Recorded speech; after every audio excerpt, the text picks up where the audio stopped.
Okay, so in this lesson, I want to show you all how we derive the equations of motion, in particular the third, fourth, and fifth equation. So, by the way, have you noticed I always say so? Anyways, the third equation of motion is S is equal to 1/2 times U plus V times T. If we take a look at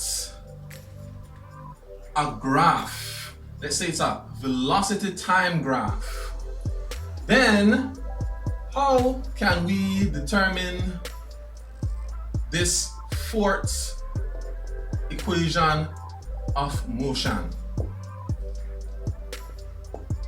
Let's say we have a graph showing a journey where the object or person does not start off from rest. They start off with some velocity that is unknown. Let's say it's an initial velocity u, and they accelerate uniformly up to some greater velocity, a final velocity v. In doing so, they take a time of t seconds. How far would they have traveled? Well, as we learned in our lesson on finding gradient and area under a velocity time graph, if you find the area under a velocity time graph, then that gives you the displacement, right? Or the distance traveled. So here, let's find the area under this velocity time graph, but by using the formula for the area of a trapezium. So we know that the area for trapezium is given by 1/2 times A plus B times H, where the A and the B are two parallel sides and the H is the perpendicular distance between them, right? So here, the area under the graph gives you the displacement. So what are our two values of A and B? Here, this is one of the parallel sides, that is actually U. This is the other parallel side, which is actually V. And the height h is the perpendicular distance between them, which in this case here is just t. So with that, that's how you get the third equation of motion. The third equation of motion stems directly from finding the area under a velocity time graph, a basic velocity time graph. Let's then see if we can derive the fourth equation of motion. So the fourth equation of motion is S is equal to ut plus 1/2 at squared.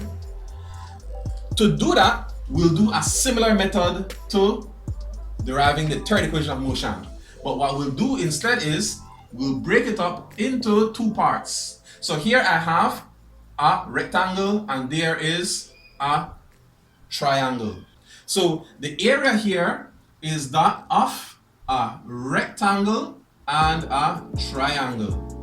So what's the formula for the area for a rectangle? It's length times width. What's the formula for the area for a triangle? It's 1/2 base times height. So here, looking at this triangle, what are its dimensions? What is the length? What is the width? Well, here the length is t seconds and the width is u meters per second. Then the triangle now, 1/2 times the base times the height. What is the base of this triangle? The base is t seconds, as we see here. But what is the height? The height is this much, starting from u going up to v. What is this height? Well, the whole height v minus this partial height u, that difference is v minus u. So this is starting to look a little bit like our fourth equation of motion, but it's not quite there yet. We have to do some massaging, right? This equation needs some massage therapy. Here, I can massage this using what is known as the commutative property of mathematics, right? That says forwards and backwards is the same thing. 5 times 3 is the same as 3 times 5. So if I have here t times u, that is the same thing as u times t, so that's just ut. Then I have 1/2 times t, and then here I have v minus u, but we notice in my original fourth equation of motion, there is no v minus u. So what can I do? Well, let's go back to our first equation of motion. I have A is equal to v minus u all over t. I notice that I have this expression v minus u in the numerator. Could I isolate that? How can I isolate v minus u?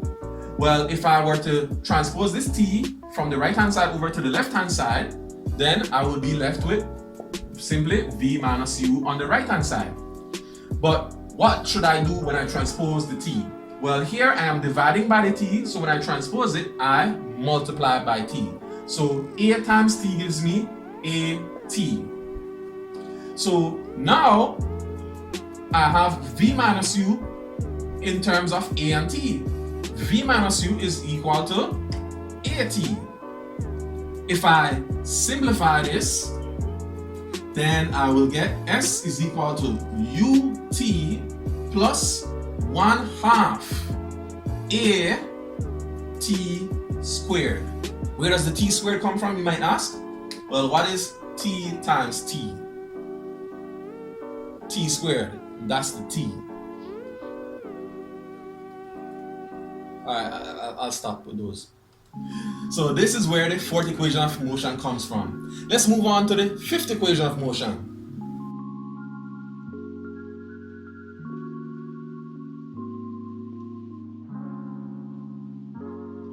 To derive the fifth equation of motion, we'll be using the first and the third equation of motion. So our third equation of motion is s is equal to 1/2 u plus v times t. Our first equation of motion is a is equal to v minus u all divided by t. So here, what I want to do is I want to make t the subject of both of these equations. So here, this first one, I can transpose the t and I get at is equal to v minus u. Then I transpose the a and divide by that, so that's v minus u all divided by a.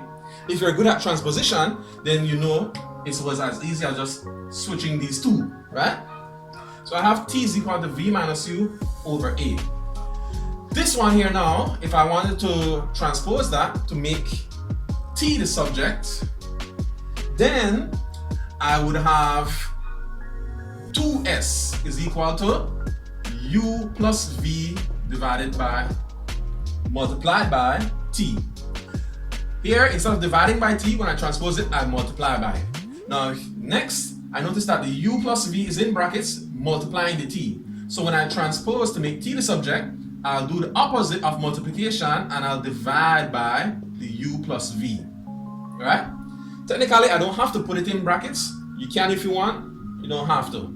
So now I have t is equal to 2s over u plus v, and I also have t is equal to v minus u over a. Since this is what t is equal to, we can equate the two of them, right? If we have 2s over u plus v is equal to t, and t is equal to v minus u over a, then you can say 2s over u plus v is equal to v minus u over a, right? And this is what we call the transitive property of mathematics. If a is equal to b and b is equal to c, then a is equal to c, right? It's like saying, similar to this, right? It's like saying, if I am older than Bob and Bob is older than Charlie, then obviously I am older than Charlie, right? It's something similar to that. So next, how can we then massage this equation to come up with our fifth equation of motion? Well, let's cross multiply our two equations here, right? Our two fractions of this equation. So we cross multiply both of them. So let's say I'll have the u plus v times the v minus u on this left hand side, and on the right hand side I'll have 2s multiplied times a. So next, let's expand brackets here. So u times v gives me uv. Then u times negative u is a negative u squared. V times v gives me a positive v squared. And then v times negative u is negative uv. On the right hand side, if I multiply 2s times a, and write it in alphabetical order, then that gives me 2as. Starting to come together already, isn't it? I have that 2as. Simplifying the left-hand side, I notice that I have a positive UV and I have a negative UV. So if I simplify those, they just cancel each other out. Next, I have a minus u squared plus v squared equal 2as. If I leave this v squared on this left-hand side, and I then transpose the minus u squared over to the right-hand side of the equation, instead of subtracting it, I would then add it. So it will become a positive u squared, and I add it with the 2as. And that is where the fifth equation of motion comes from.